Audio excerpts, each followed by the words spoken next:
Hey guys, welcome to Cricket Fanatics Magazine, and today we're going to be reacting to South Africa versus India touring squads with regards to the South African team, T20I, ODI, and the Test squads for the up and coming series against against India that is going to be happening starting the 10th of December. So we're going to be discussing everything that has to do with this particular squads. We're going to also listen to the press conference of Shukri Conrad and Rob Walter to get an understanding of what they were thinking heading into the squad announcement and the players that they've selected.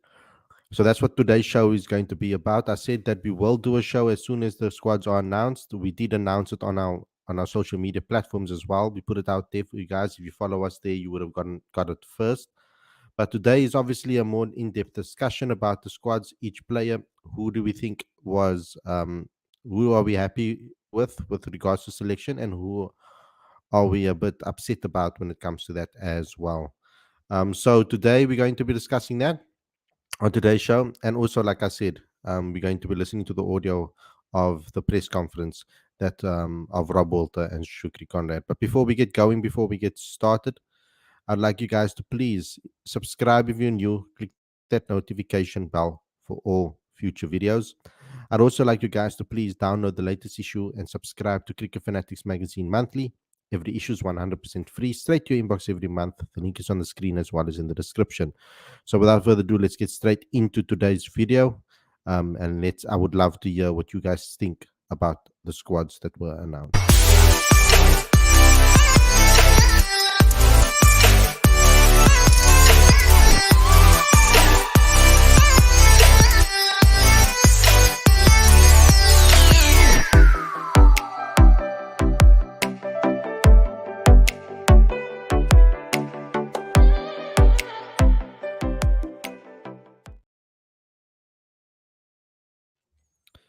A very good evening and welcome to Cricket Fanatics Magazine. This is your daily show. I'm your host, Khalid Moeddin. And this is the show where we talk about all the major talking points in South African cricket. And today, the squads have been announced. The Protea squads have been announced for the India series that will be happening in South Africa. And I'm just going to go through a couple of things with you guys, the press release, and then the squads before we get into a deeper discussion on who's in every squad. We're also going to be listening to an audio file of the press conference that took place today. So, Cricket South Africa has named the Pro Tour squads for the all format inbound tour against India from 10 December to 7 January. The tour, also known as the Freedom Series, comprises of 3 KFC T20 internationals, 3 Betway one day internationals, and 2 Betway Test matches. Western Province trio Michlali Mapungwana, David Bedingham, and Nande Berger have earned their maiden call-ups to the national setup. Fast bowler Berger is rewarded for his outstanding all-round performances from this season by being named in all 3 squads, while batter Bedingham is picked in the Test squad. All-rounder Mapungwana, meanwhile, has been named in the ODI squad following successful CSA Division 1 One-Day Cup campaign, where he recorded his maiden list A ton and took 3 for 32 in the final against Northwest Dragons in October. Alphabet Warriors batter Tristan Stubbs has been included in the Test squad for the first time. The 23-year-old, who is already capped in both white ball formats, impressed with his 117 for South Africa A against Sri Lanka earlier this year, and most recently struck 130 against DP World Lions in the last round of the CSA 4-day domestic competition series matches. Province wicketkeeper Carl Verreynne has been recalled to the ODI and Test squads. The 26-year-old last featured for the Proteas in the Test series against Australia in January and has since led the Province to the One-Day Cup title and enjoyed success in the season's 4-day competition with 275 runs in 3 matches at an average of 68.75 and a top score of 150. Other notable selections include Hollywood Bets Dolphins seam bowler Utnil Batman in the white ball squads, and DP World Lions all-rounder Vian Mulder in the ODI and Test squads. ODI captain Themba Bavuma and Kagiso Rabada are amongst a group of players that have been omitted from the white ball leg of the tour in order to play red ball cricket, as emphasis is placed on the Test series, for which both will return.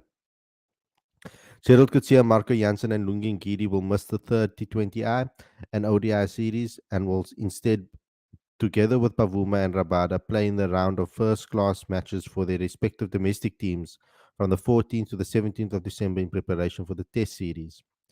T20I captain Aiden Markram will captain ODI side in Bavuma's absence. Momentum multiplier Titans fast bowler Lazard Williams suffered a groin strain during the past week's four-day match against Province. He will undergo further medical assessment this week to determine the extent of the injury. Meanwhile, Andrich Nokia, lower back stress fracture, and Wayne Parnell, left shoulder, were not considered for selection as they are still undergoing rehabilitation for their respective injuries. The T20I squad will get together in Durban on Thursday, the 7th of December. Let's just read out some of the quotes. Uh, we are excited to announce the latest squad of players who will represent the Proteas in white ball cricket against India in the coming weeks. Limited overs head coach Rob Walter said. After an excellent overall showing at the recently concluded ICC Men's Cricket World Cup, we want to capitalize on that momentum and continue building on our core group during this Freedom Series. We have a busy summer ahead, starting with the T20Is and the ODIs against India, and we have therefore taken the decision to omit several of our senior players. This decision was taken together with Coach Shukri as we place emphasis on the red ball leg of the tour, meaning they will instead be preparing for Test cricket by playing domestic cricket. In saying that, the move has presented opportunities for others to have been performing well on domestic level to be drafted in. We are looking forward to seeing what they can do. The likes of Nandre Berger, the leading wicket taker in the Wonder Cup, as well as Donovan Ferreira and Mikhlani Mapungwana. We also have others back in the national fold, which has such as Vian Mulder and Otni Batman. So exciting to see how they will get on. We are anticipating a very good series against strong India team. Cannot wait to get started in Durban on Sunday. Test coach Shukri Conrad added, "It is the start of a new ICC Test Championship cycle, and that in itself is a huge incentive for everyone. The playing field is level, and we want to try to ensure that we make a strong start to the sequence here at home against one of the best teams in the world. We have a near full strength squad to pick from, and that in itself is a real boost for us. We have also added some new and exciting faces such as David Bedingham, Nandre Berger, and Tristan Stubbs, who make the Test squad for the first time. There are others that are also back in the fold after going back to their unions and returning with impressive performances.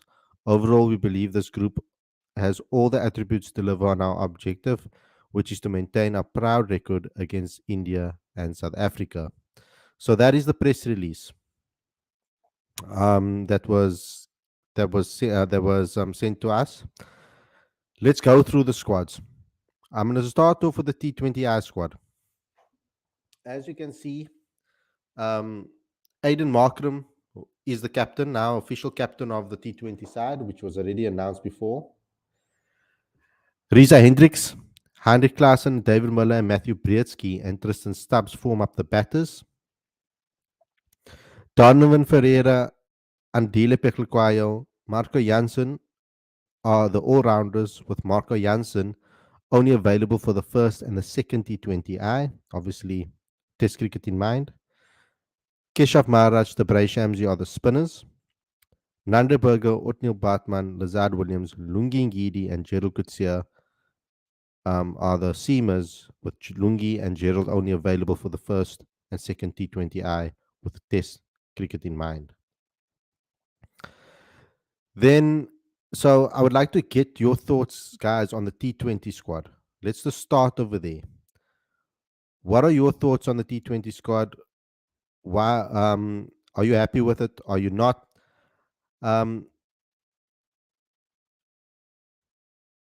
For me personally, all of these names, out of all of these names, the ones that I'm really excited about and happy about are, of course, Donovan Ferreira, who is someone that I said should be brought into this T20 side. Nandre Berger is something to be excited about too. We know how capable he is from a fast bowler's perspective, left arm batter as well. Now, Matthew Brzezinski is quite a shock inclusion from a T20 perspective, because I always thought that he'll get an ODI or test call up first before T20s. But I'm really happy for the guy. Um, he's a really quality player, and in the SA20 recently, he really showed what he can do. So I think the SA20 will also be another opportunity for more guys to put their hands up. Um, it's good to see that the players from a domestic level have been rewarded, and that's something that I think is brilliant. Um, Let me just see what you guys have had to say about the T20 side so far. Matt says Brevis should be ahead of Brzezinski in T20s. He hasn't done enough for me. Um, if you take in domestic T20s into account and SA20 into account, Dewald has now played one season of each. Um, so it's about, I guess it's a lot to do with experience as well. Kanish Riley should have been in there for Brzezinski. Um, so we'll see if any of these questions are going to be answered in the press conference. So that we're going to listen to now. We might get some answers there. Lawrence says he likes the T20 squad. Would have loved to see Bjorn in there too. I do feel his excellent form in the SA20 as well as the domestic stuff hasn't really been properly rewarded. That is someone that I feel has been omitted that I think should be maybe in the side. Would have liked to have seen Brevis in the squad, says Marwan. Kani says we ain't gonna win the World Cup without a proper number 7. Rob doesn't back down at number 7. They're still gonna try Andile and Janssen at number 7. Lazard lucky to be in the T20 side, says Matt 92. Lorenzo says all of us agree that we must look ahead to the 2025, 2027. So why isn't Andile still there? Mapungwane is more than enough in my opinion, so that Andile spot should have been used for Ricks unless it's numbers again. Rally ahead of Brzezinski says Kani. Klaassen removed from test. Why was he selected earlier? Says Gorav. It is good from CSA to bring young talents. Bjorn exclusion is a bit surprising, says BG3. These Wesley says Ethan Bosch is really unlucky, never gets called up. I think he needs to first get called up to SIA sides first. Not a fan of Kesh in T20s, had a poor SA22. Yeah, I think that Bjorn is a bit unlucky to not have made it. Sam says, Khalid, why are you making excuses, false excuses, experience first for Brevis?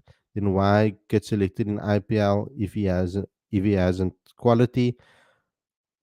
He hasn't performed in the IPL though, if we're going to be honest. Barely getting opportunities to play in the IPL either. He got selected. There was a big buzz around him. And I think that is something that they would have done. But I would have liked to see him in the side, I'm not going to lie. When I spoke about future generations of building for the World Cups in the future, I did mention Brevis as one of the guys to come in. He also offers risk spinning options. So he was one of the names that I mentioned personally. I'm trying to just think about the reasons of why he has been omitted. I'm not making an excuse. Not at all. Moreke, I think, should have been given a go. He's been on form. Also, Mapungwana should have been in for Andile. Andile hasn't had enough opportunities, says Marwan. BG3 says, as Demba mentioned, as rested, are going to see him again in the T20 squad. Certainly don't want to see. Let Demba focus on Red Bull. I don't think he will be in the T20 squad.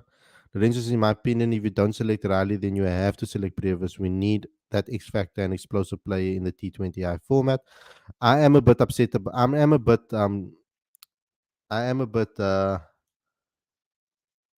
I wouldn't say concerned, but I would have liked to see Deva Brevis in the T20 side. I do think that he had a decent SA20. It wasn't the best of SA20s, but he had a decent SA20. He had a good T20 campaign, although it wasn't very consistent, but he did have a very good T20 campaign for the Titans, and he had a very good list A campaign for the Titans. So he is a bit unlucky in his first season of domestic cricket not to be selected. I'm trying to think of reasons why, and maybe that's the only reason I can think of is experience. Um, let's move on to the next squad. That is the ODI squad. I want to see your comments on the ODI squad. Aiden Markram is captain. Riza Hendricks is in the side. Rassi van der Dussen, Heinrich Klaassen, David Muller, Tony De Zorzi, and Carl Verreina. All-rounders are Michlali Mapungwana, Vian Mulder, and Andile Pechlikwayo. Spinners are Keshav Maharaj, Debray Shamsi. Seamers are Utnil Batman, Nanderberger, and Lazard Williams. Now, I do think about the T20 side, and the reason why Mapungwana didn't get picked is because I don't think he got picked up in the SA20, whereas Andile did. So I just want to get your thoughts on the ODI side. Aish, I've never rated Lazard. Can't understand his selection. Maybe Khalid can help me. Well, Lazard has been pretty consistent domestically. Runs in hard, works hard. And I think that his domestic performances warrants a selection or an opportunity. So from that perspective, I think that's what they were looking for, is someone that can do that job. And also he's a quick bowler that South Africa doesn't really have a lot of, that bowl about the 140 mark. So Rajesh Deval Brevers had a very good USA league for him in New York. Are we really going to compare that to the rest of the leagues around the world? I wouldn't have thought that Rickleton was one of the guys who was a shoe-in for the ODI squad, at least. I would have thought, sorry. A format that is dominated last season as well. Perfect Quinton de Kock replacement, in my opinion. We've done him dirty. It's weird that he has been left out and only got such a few opportunities. Tony Zodi and ODIs, I'm not too sure, says Riza. He scored 100 this season, 130, I think, in a ODI. Randy got the why not selected. He could be like a replacement for Quinton de Kock. Why does Ozzy poor SA, poor selection, no stubs in ODIs? The reason Stubbs is not in the ODIs is because of the test series, I think. Who is Nandre Berger? Never heard a lot. Thanks, CSA. Looking forward to Panel.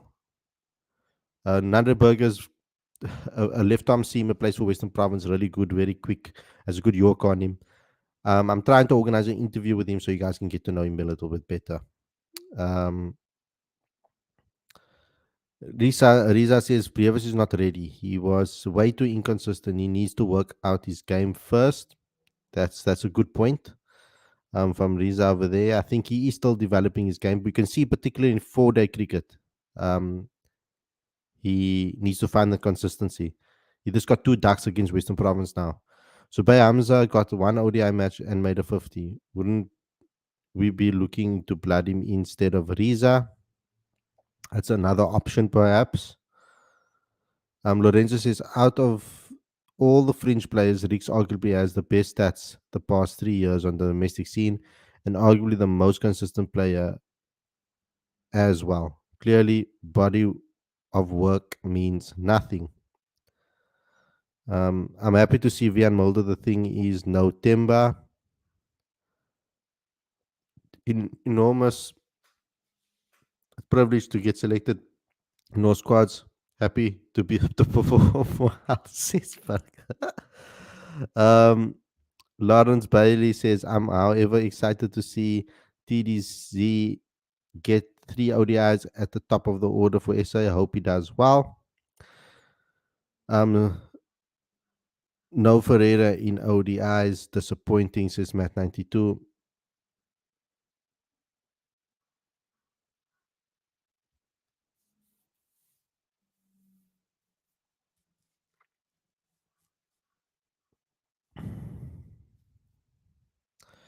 So I'm going to move on to the test team right now, which is the team that I'm most excited about. Temba will be captaining the side. Dean Alga is there. Aiden Markram. Keegan Peterson after a good SAA. David Bedingham. I'm glad to see him. Very happy to see him in the side. Tristan Stubbs. is in the team, which is Tony Dezors is with the team, and then Tristan Stubbs is in the team, which is an exciting appointment. And then Carl Verreynne is back into the wicket keeping role, which I'm really happy about. Marco Jansen, Vian Mulder as the all-rounders, Keshav Maharaj as a spinner, and then Kagiso Rabada, Nandre Berger, Gerald Kutsia, and Lungin Kidi as the seamers. I think that is a very dangerous seam attack, to be honest with you. For those that have not seen Nandre Berger, the swing, the pace, consistency, Yorkers, I think he's a very, very talented player, and I think we've been wanting to see him get an opportunity for some time. So I'm happy to see that. I'm very happy that Bedingham and Carlo in the side. They're also very good friends and mates. So I think together they will bat brilliantly together at the bottom in that middle order, in the lower order, middle lower order. So I'm very happy for Carl with regards to that. Um,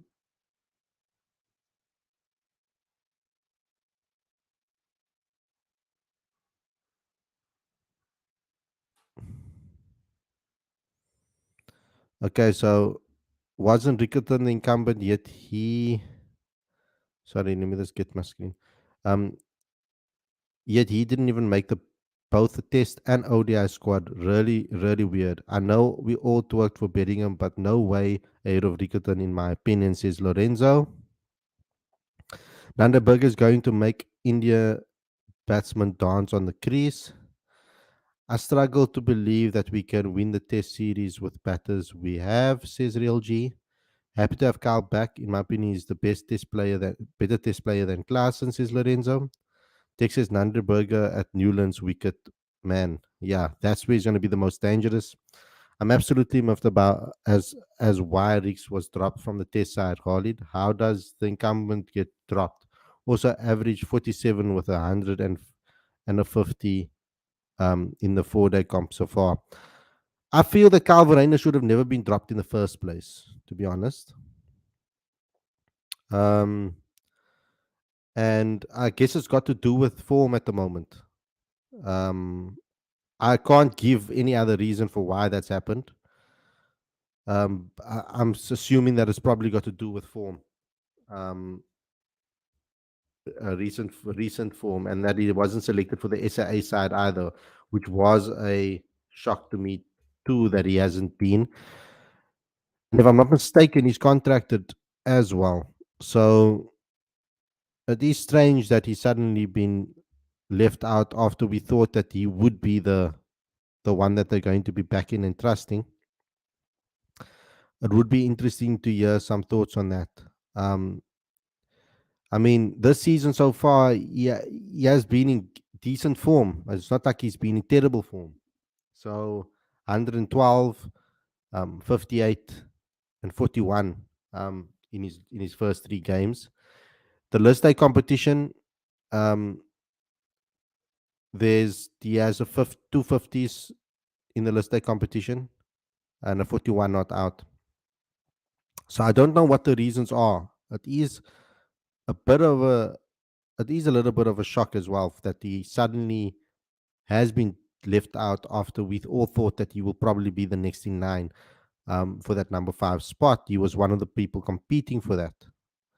So it is a bit strange. I don't know if it's got to do with form or what it is.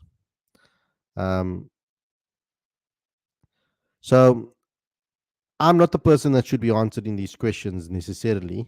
The people that should be answering these questions are Rob and Shukri. So I'm going to put on the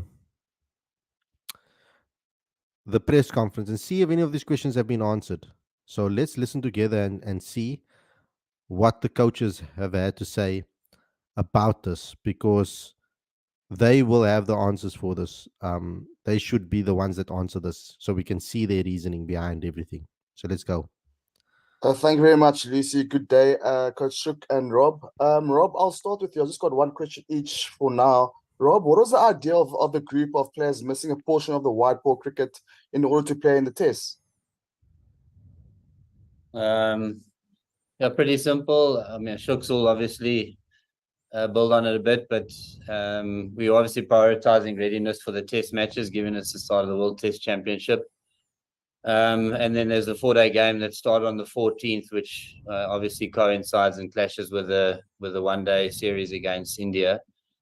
So in order to feed both mouths, I guess, is those players were not considered, and that created opportunity for the others.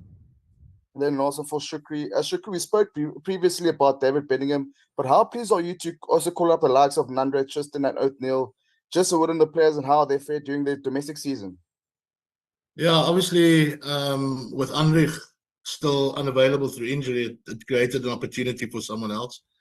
And Nandre obviously ticks that box and fits that bill. So really thrilled that we could go into our domestic setup and choose guys that are on form and been firing for the provincial teams. And like I mentioned, Andre would be he's a great acquisition, left armour, been bowling really quickly, swinging the ball, ticks all the boxes. So deservedly, he's been included.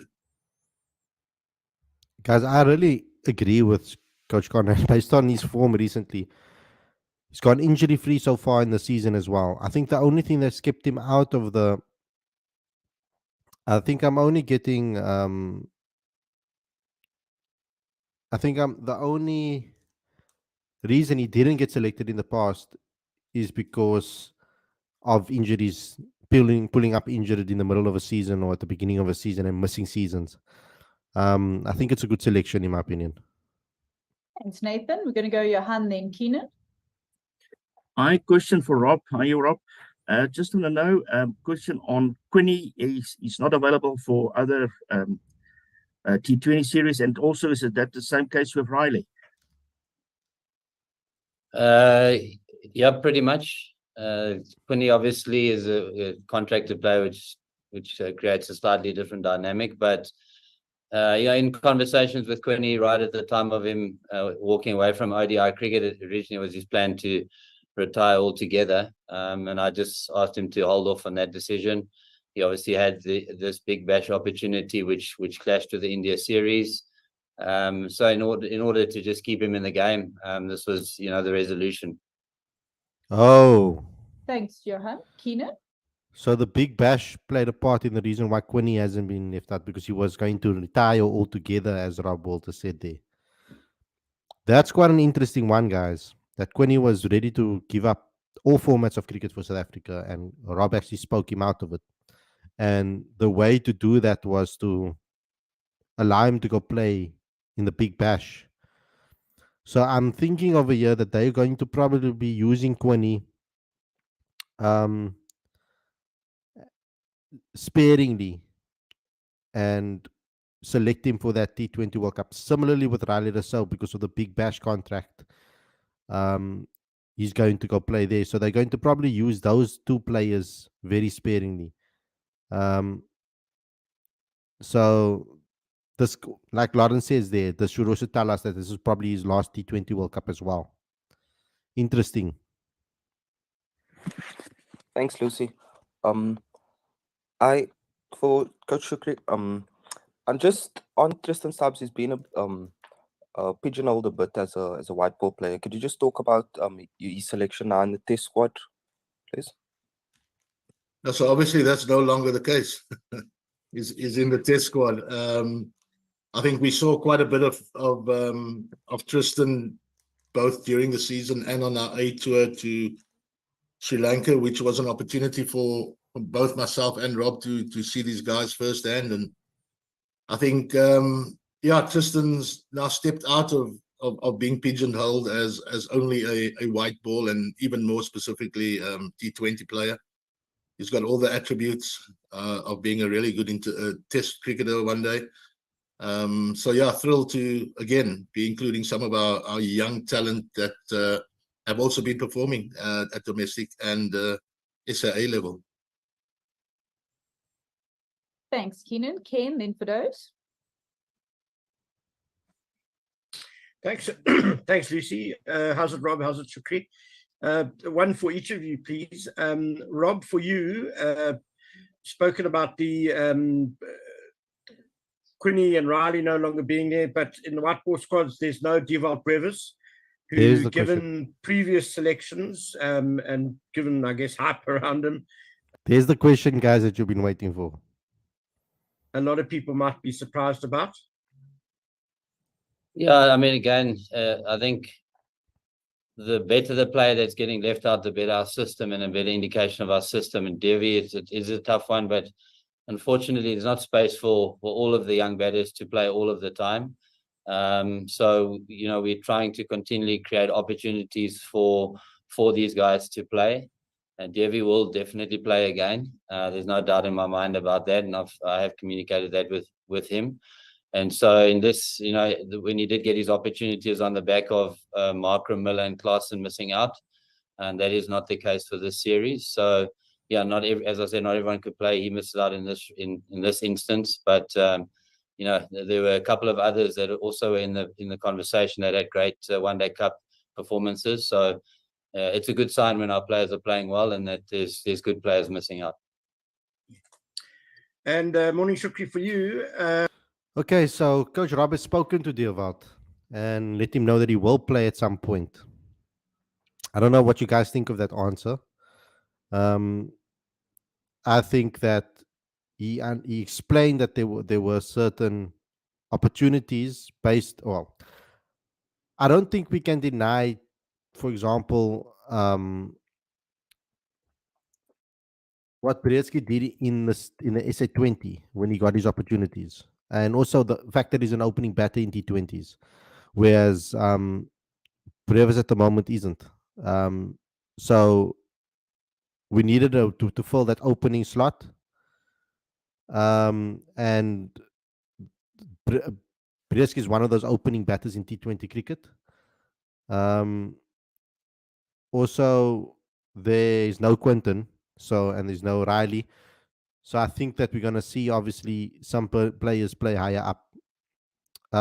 What I'm happy about is that he communicated with Brewers and let him know. So as long as our players are communicated with, I'm going to be sit here as I'm happy, because I hope that he sticks to his word though, and we do see Brewers in a series upcoming, before the World Cup gets an opportunity.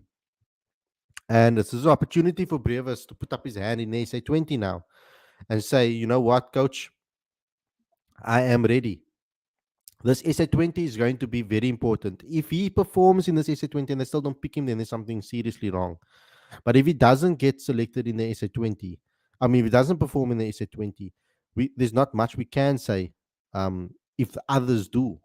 So we need to also look at that as well as a factor, perhaps. Let's continue. The selection of Tristan Stubbs, and I see the return of Kyle Varane, who's obviously been an absolutely incredible form for Western Province. Heinrich Klaassen is out. Obviously, Klaassen was a player that you backed due to him being an aggressive batsman.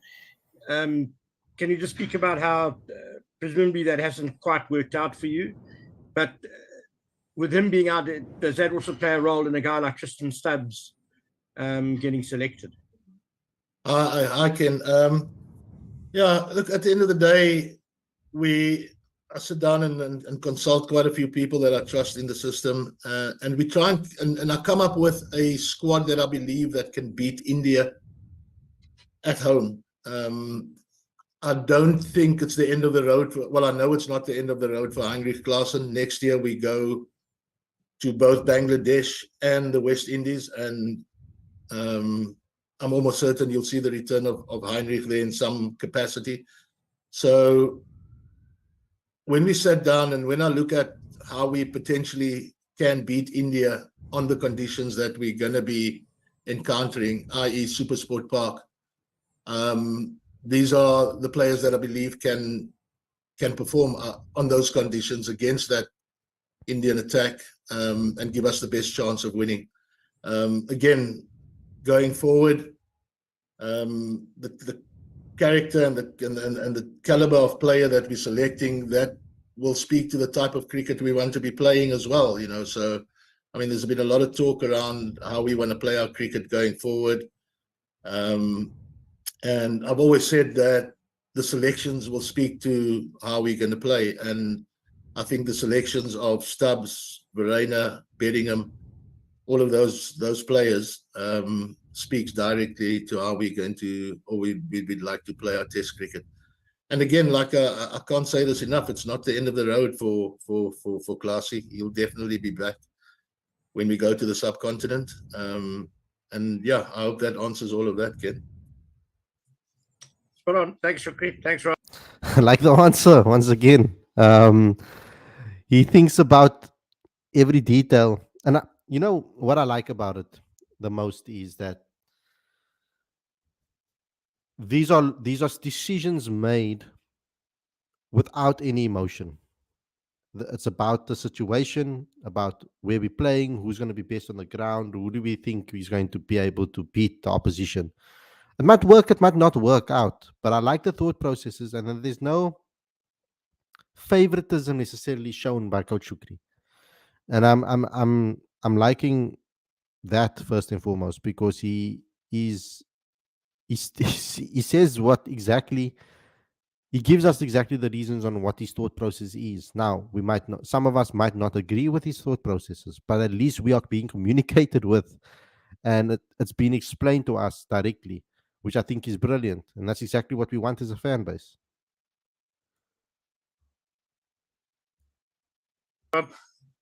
Thanks, Ken. For those then, Telford. Thank you. I've got one for either of you, and then just one for Rob. So maybe Rob, I'll just ask you yours and the joint one as well. Rob, how closely to the T20 squad, the World Cup squad, does this squad mirror your selections? Because I don't think there are any other competitive fixtures between this series and that, and I realize there's a long time in between. And then just secondly, to either of you, what have you heard about Anric Nokia's injury, and is there any kind of timeline as to when he'll be back? Look, I think obviously, given that there's some of our frontline bowlers in particular missing out, and then there are guys like, let me throw it out there just to create a bit of media hype again, guys like Faf and Riley, as well as Quinny, that could well be considered for the T20 World Cup, and then also the SA20 that happens next year. So, I mean, again, like we saw with the one-day side, is that 80% of the side sort of picks itself probably, but there's definitely a space for other guys to get themselves into the conversation. And SA20 will be a really important competition as far as the World Cup goes. There are 3 games against West Indies prior to the World Cup, which is at the back end of IPL. So there's plenty of T20 cricket in between now and the T20 World Cup. The household names will most likely be there, but yeah, it's an exciting time for the guys that sit on the fringes. I'm happy to answer the question on Anric then as well. Yeah, so Anric's update is it's a monthly thing. He's taken the approach to allow his back to heal naturally without having a surgical intervention, and so the timelines can never be 100% accurate, but a Feb-March return is kind of what we're aiming for. That's a long time. And so we're very hopeful that that'll be the case. Feb-March, guys, for Thanks for Anric, those. Telford then. for Anric Nokia. That's a long time. What I'm happy to see here, though, what I said before is actually what Rob has just said. So I guess my prediction is correct in saying that the SA20, the IPL, etc.,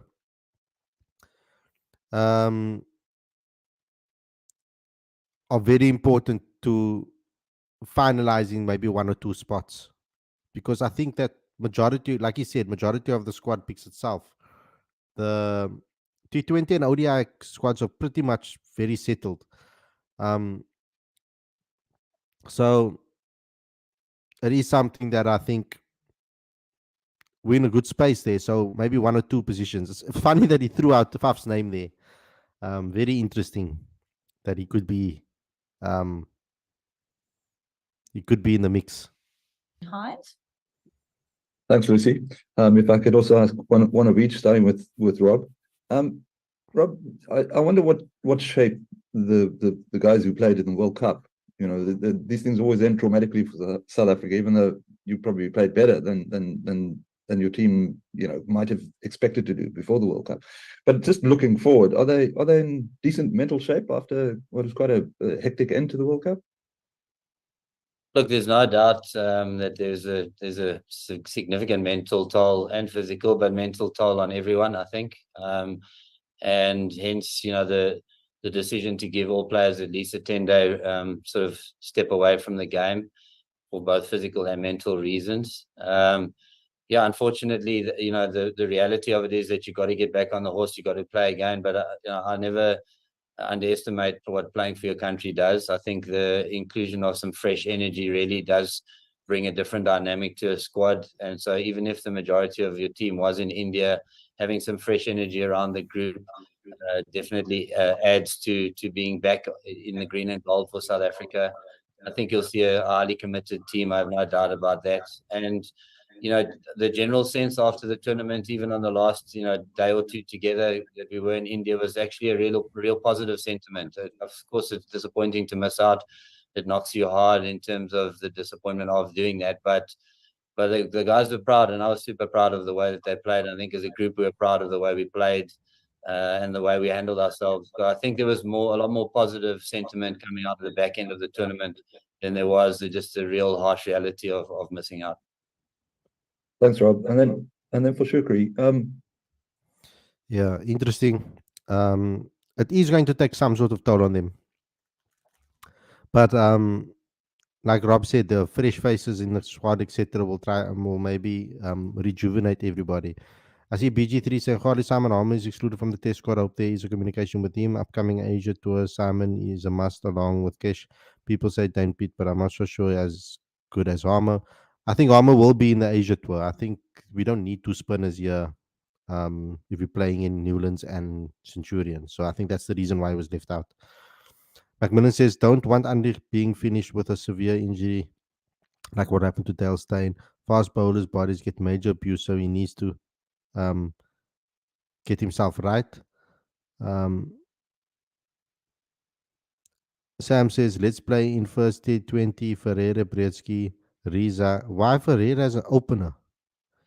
Stubbs, Markram, Klaasen, Miller, Marco, Kutsia, Maharaj, Lungi, and Shamsi, how did you think Bellingham fills the backup wicketkeeper role, and that we might go into the series with a 7-4 split? It's possible that we go with a 7-4 split. It's not impossible. We might see that style of cricket from Coach Shukri. Let's wait and see. But I think that both Stubbs and Bellingham are backup keepers. you said a couple of minutes ago that you consult widely before you make your decision on the squad, but the fact is that the buck still stops with you. As with Rob, you've got to explain why you've picked who and whatnot. And what's that like? You can't blame it on selectors anymore. It's all your baby. Is that, you welcome that, or is it a difficult thing? No, I welcome that with open arms. I wouldn't want it any other way. But it would also be daft of me not to consult people like Russell Domingo, Hashim Amla, quality people that have been at international level, both on the playing field and in the coaching space. I've got on my staff guys like Ashwell and Creer van Wyk, who's also been on the international scene, both as coaches and players. So it'd be daft of me not to consult with them and bounce a few ideas off them. And this is ultimately what I come up with. It's not what they've come up with. It is factoring everything in, and ultimately, yes, the buck stops with me. And I'm not going to speak for Rob, but I'm sure he welcomes that as well, and we wouldn't want it any other way. Thank you. I like that. Thanks, Telford. We're going to go Heinz, then Morgan. Hi guys, hope you're well. Shooks, actually just on Telford's previous question for Rob, are you quite excited, given that some of the stalwarts have been given a bit of a chance to refresh and stuff? Are you looking forward to a refreshed and ready test captain, when the Indians come in town? Yes, and I think that speaks volumes for Rob and my relationship, and in terms of how we prioritize what's best for South African cricket and the Proteas in particular. So it wasn't a long conversation where we agreed that the test side is the priority. And So all our quick bowlers will be playing in that 4-day game for their provinces, as well as Temba coming back nice and refreshed. Other players had the choice and the option as well. And this is where we've got to trust the players in terms of what their ideal prep looks like. And I'm comfortable with what's come back. And yes, so really looking forward to a refreshed bowling attack, as well as guys having had adequate preparation for the Test series. At least those youngsters in the 4-day competition will get an opportunity now to play against the likes of KG, the likes of Temba, etc. I think that can only be good for them, for their preparations, um, for their for them to show what they can do. There's no better way for them to really show what they can do against current Proteas players. So that's going to be interesting to see. I'm excited for that 4-day leg of the competition. Thanks, Heinz. Morgan, then Ungaziwe. Thanks, Lucy. Hi, Rob. Hi, Shooks. Shooks, just for you, you're also involved with this SAA series now, and you guys have got that decided starting tomorrow. What is your thoughts on the series thus far? And I'm sure you're quite satisfied with the way the guys have managed to fight back in East London. And then also must be a nice problem having a guy like PT coming back into the setup, taking 15 wickets in 2 games. And, for if there needs to be cover for someone like Kesh, you've got a guy like that to fall back on. Yes, I think you've answered all of it. Yes, we probably should have been 2-0 up in the series. Given the last hour and a bit in Benoni, where we weren't able to get over the line there, but really chuffed, and also in terms of the performances and how it's been on the up and up, guys buying into how we want to do things. Pitty's been brilliant from the time he's come back to the Knights, and look, we all know that this squad has got one eye on New Zealand, and that's why I've assembled the squad that I've assembled. But really big for the series tomorrow. We'll be resting a few key guys, and I want to see how some of the other guys go, and then also the guys that have been involved here. It's really good prep for the Test series. Thanks, Shooks. Does that mean that Beddingham's going to probably be rested, etc. for the SAA Hey, game? Lucy, it's Kanye, so yeah, my kid using yes, sorry about that. Just my kid using No my worries. Zoom. I just got one for Rob and one for Shukri. Rob, are you just able to take us through Ryan Rickleton's absence, and also There we go, guys. these selections? Just take us through it.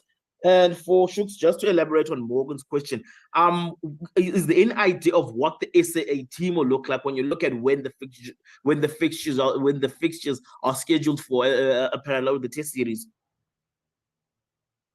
Okay, yeah, just to answer the Ryan Rickleton question, look, it'd be hard to overlook Kyle Verreyn as our backup keeper and batsman in the squad, given his performances throughout the One-Day Cup, and notably winning the trophy for Western Province. So it's a simple performance-based selection. In my opinion, the best man for the job as a backup keeper and batter in the squad. And then Wow, that's a massive statement there. So it's purely performance-based. That's the reason why they've picked Kyle Verreyn. And if you're going to take it from that perspective, can we really argue that? His performance in the list day competition this year has been remarkable. He's the best keeper in the country, in my opinion, hands down. And he won a final hitting 100 for his team when the rest of the team collapsed. So we wanted our coach to pick on form, and now he's done it. Can he do it with Riza now too, please? Because that's something that I hope he does. Because that's the one position that I think we've maybe not been in T20 cricket specifically. I'm not talking about ODIs. Riza hasn't always been in the best ODI form, so I can understand that a little bit. But in the T20s, definitely, if we're going to pick players and select players based on form, then we need to pick them as well. Now, Kavaran has been put into this ODI squad in this ODI squad obviously the test squad as well, but Shukri didn't answer that question about Rickleton. But Calvert-Reyna's been placed into this ODI squad based on performance. That doesn't necessarily mean that Coach Rob is going to pick him in his first 11, though. So we're going to have to wait and see, because he did specifically mention that he's the backup keeper. So just to bear that in mind. I mean, it's two important game finals that he stepped up. From a performance point of view, it's great to see an all-round performance. The guy can get 103 wickets. I've said right from the word go, we need to broaden our all-rounder stocks, because it does allow us to balance the team in different ways. And for me, his inclusion is, one, a reward of performance, but two, also, for us to be able to target our all-rounders and see how we can grow all-rounders, getting a new person into our system, getting a new person into the way we operate, the way we want to play the game, our blueprint of cricket for short format. So very excited by his inclusion and just reward for his performance. Can you say, if you can just repeat the question? Sorry, I didn't hear all of it. Okay, thanks, Rob. Thanks. Just the composition of the SA team. Are you able to take us through what that may roughly will look like? Oh, you're talking about the ones against India A? India, yes. The India A series, yes. Yeah, look, I mean, it's going to be quite a challenge. Why? Because this tour wasn't penciled in at the beginning of the season. So really in conversation with coaches, because obviously there are provincial matches going on at the time. But we also want to expose a few of our top players. So hopefully by the end of this week, we'd be able to announce, later in the week, we'd be able to announce those A squads. There's only 2 matches now instead of 3. Initially, it started off as 2, went to 3, back to 2.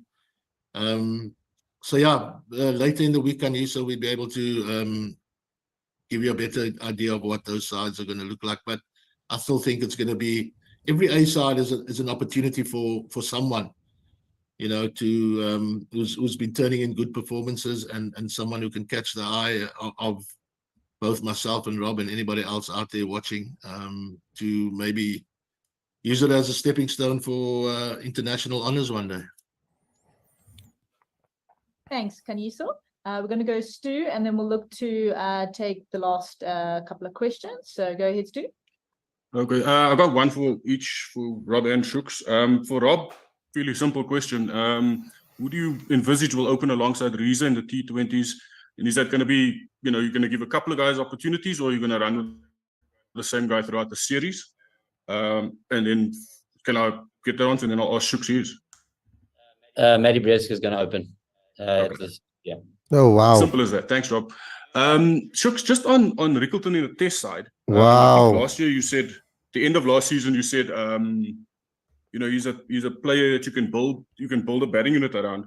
I was wondering what's changed as far as he's concerned, and his presence in the test side is concerned, and why Stubbs and Bedingham have gotten a look and he's no longer part of the picture. Yeah, I think 8 months is a very long time, Stewie. And at the time, obviously, the guys that have come in are Stubbs and Bedingham ahead of him. I don't think he challenges Calvert-Reyna as the wicket keeper, but as a batting spot, Bedders and Stubber. So at the time, there was no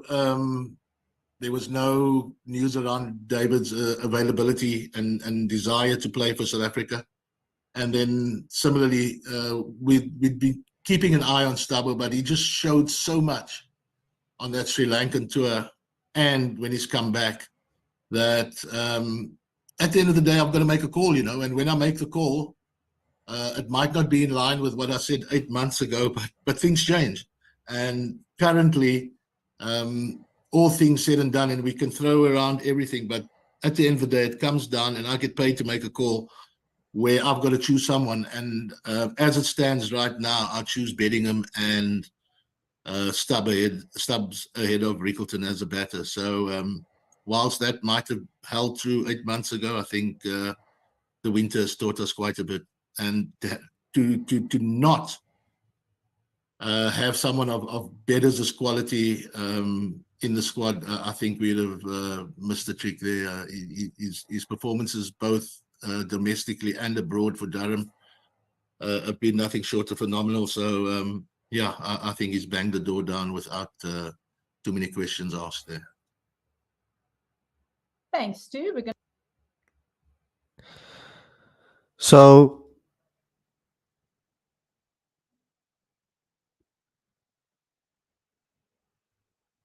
that was a massive statement. Now, Coach Shukri has had some time with Ryan. He's been in the squad. He got an opportunity at this level, and he didn't take his chances in those particular games that he played in the test arena. Now,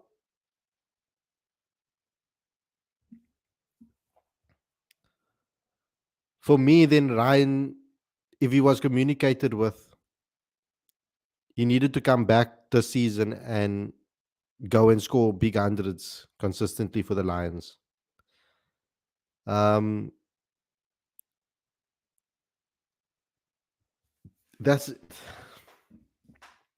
always been a type of person that said that you make an initial selection based on consistency over a couple of seasons. Now, Ryan had a great season last season. And you look at that and you say his selection was warranted initially. So Coach Shukri obviously given his reasons for why Rickleton has been left out. But I can see the difficulty in that, because how can you leave David out? He's made himself available for South Africa. How do you leave David Bedingham out of this team? He scores quickly as well. And then Calvin Rayner, based on the last 3-4 seasons, plus his performances for the Proteas, how do you leave him out? So when you look at it from that perspective, it's crazy. Okay, so Lorenzo wants me to look at Rickleton's body of work over the last 4 seasons, of the last 3 seasons. That will be the 4-day. I think let's spend some time doing this. I'm seeing that it is a major discussion in the live chat at the moment. Let me spend some time doing this. So we can look at the 4-day. It is in 2021. Let's say 2020, 23.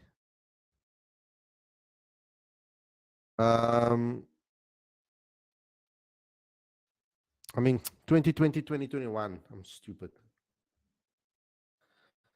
What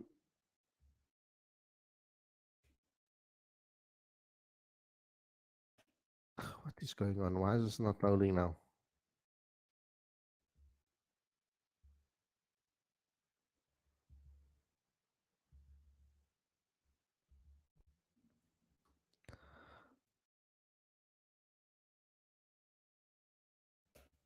I can't. For some reason, this is not working now.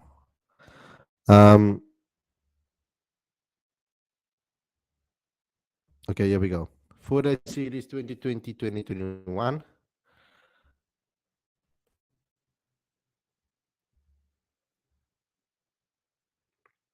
Let's look at the stats.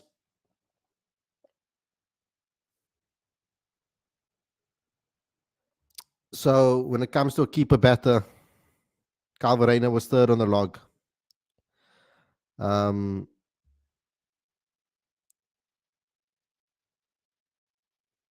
Calvin Rayner was third on the log with 680 and an average of 97. Scored 200s and 450s. Ryan Rickleton, it was Peter Malan and then Ryan Rickleton with 627 runs at an average of 48.23. 100 450s. So over there, Cal outperformed him in that particular season when you're looking at that. That's his 2020, 2021. Um, you see, we can't necessarily have it both ways. A lot of us were calling for David Bellingham to be selected. So we can't, and you can't have Kyle. There's no space, ultimately, for everybody just to be selected, ultimately.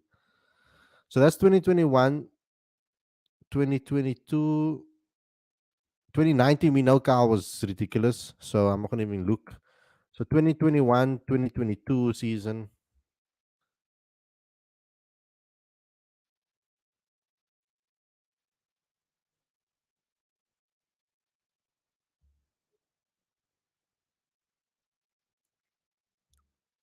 Let's look at the stats.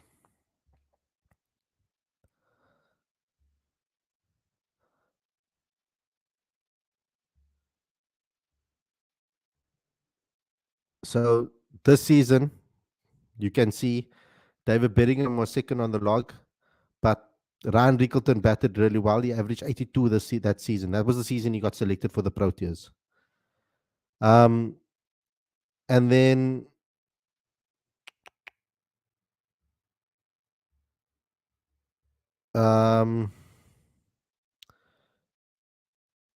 so he got his selection based on that.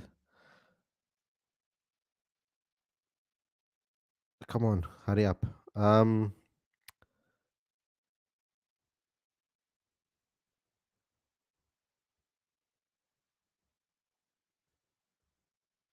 So Kyle Verreynne wasn't selected. So there is a consistency then. Because Kyle Verreynne that season, where is it now? Let me try to find him. Is he even here? Milan Niemann.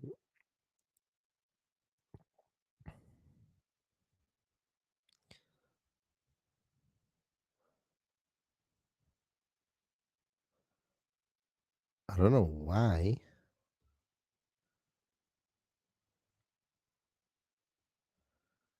I can't find him. Oh, here we go. Yeah, played 4 matches. Average 34. Didn't do that well that season. So there is a bit of a consistency over there with regards to that. And then if you look at this season, Kyle has been great. So I think Coach Shukri has been giving people opportunity consistently.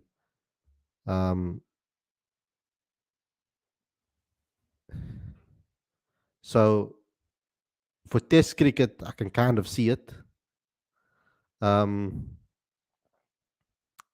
I think he does have maybe a case in ODIs. But the reason given was performances. So if they're going to pick on performances, then I want to see this consistency happen then. I want to see the consistency in selection happen with regards to that. That's a must then. This should be happening then every single time you select, then if performance based is going to be important. So yeah. Going to go for Dose, then look to wrap with Hines. Thanks, Lucy. Shooks, can I just ask you a little bit about your kind of... What about KP?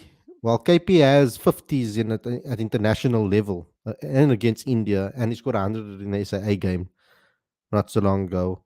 So when it comes to KP, there's international experience there of 50s being scored. So he should be ahead of Ryan Rickleton when it comes to that, of course. Ryan didn't perform in the 2 opportunities he's been given. Kyle Verreynne has already scored 100 at international level. When you look at the body of work of David Bellingham over the last 4 seasons, I mean, the only reason David Bellingham wasn't selected is because there was a potential of him playing for England one day, and possibly going there, and he's chosen to play for South Africa now. So there we go. We wanted that, and now we've gotten that.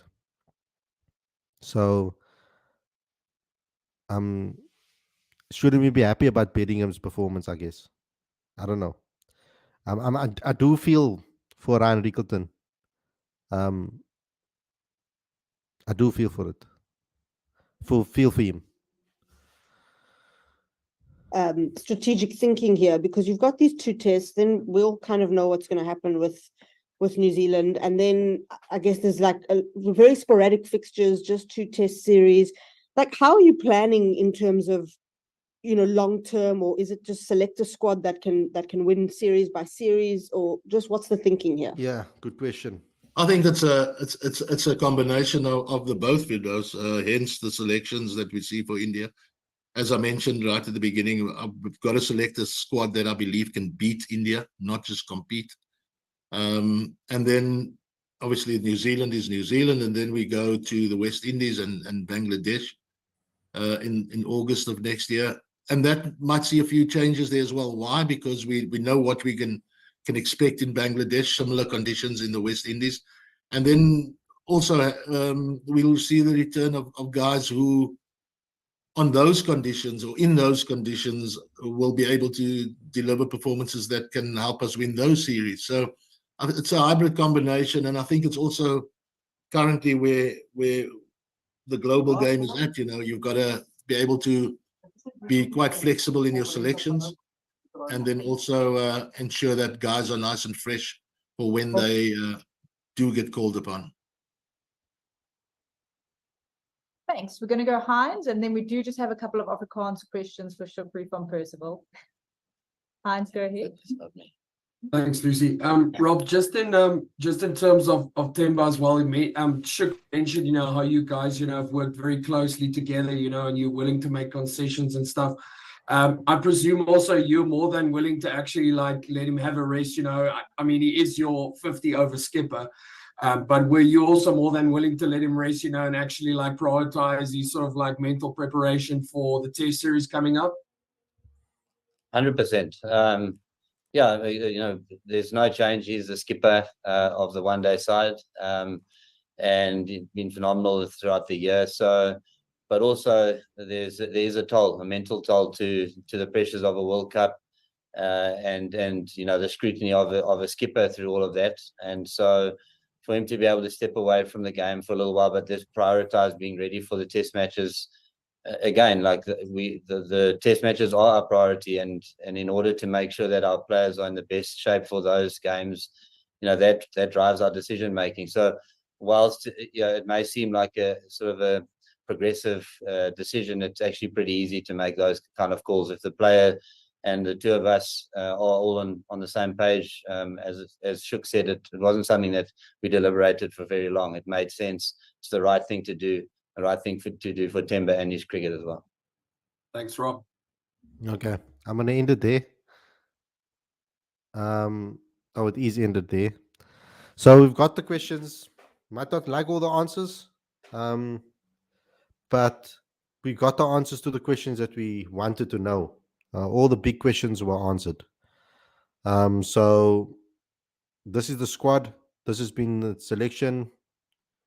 There's no way to go move around it. Just to give you guys an update again on what the squads are. Here's the T20I squad for South Africa versus India. As you can see, I've separated them in batters, all-rounders, spinners, and seamers. The stars are there because of the first and second T20I. Only those players will be playing. Here's the ODI squad versus India as well. Select all the selections that have been taken place over there. Also separated by positions, and we can see all the new names there too. And then of course the test squad, South Africa versus India, also separated as well. So that's the squad announcement today, guys. We've dealt with everything. We've spoken about all of the things that we concerned us in the live chat. We've gotten answers from Coach Rob and Coach Shukri for their reasoning behind it. We might not agree with all of them. Like, there is a little bit of a shock factor in the Rickleton omission, but the selections that have been selected, I can't really. We might be upset about the omissions, but I can't fault the selections that have been made. I think all the players that have been selected are top quality players. So I don't really have any qualms with any of the ones being selected. we can be a little bit aggrieved about certain players that have been left out, but then where do they fit in into the whole situation? Who gets dropped for them? That's the question. And when I think about it in that way, I can't really justify who should be dropped for a player that's been left out. Based if it's going to be based on performance basis over this recent last season. So anyway, guys, thanks a lot for tuning in. I hope you guys enjoyed this episode. Please subscribe to the channel and click that notification bell for all future videos, please. I'd also like you guys to please subscribe to Cricket Fanatics Magazine Monthly. Every issue is 100% free, straight to your inbox every month. Link is on the screen as well as in the description. To all the guys out there, thanks a lot for tuning in.